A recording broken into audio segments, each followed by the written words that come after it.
T-tankosoutu on periaatteessa samanlainen liike kuin levytangolla kulmasoutu, mutta tässä saadaan suurempi venytys leveille selkälihaksille, mutta virheet on samanlaiset. Nostaa liian pystyyn, tehdään epäkäsilihaksilla työ leveitä selkälihaksien sijasta.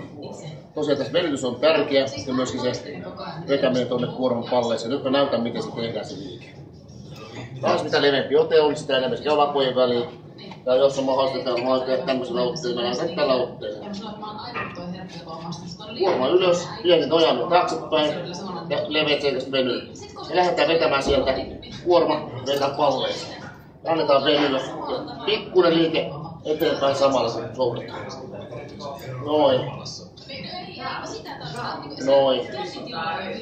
Noin. Noin. Usein tosiaan nähdään, että liike vedetään pystyasentoon, jolloin epäksi tekee työtä suurimman osaksi.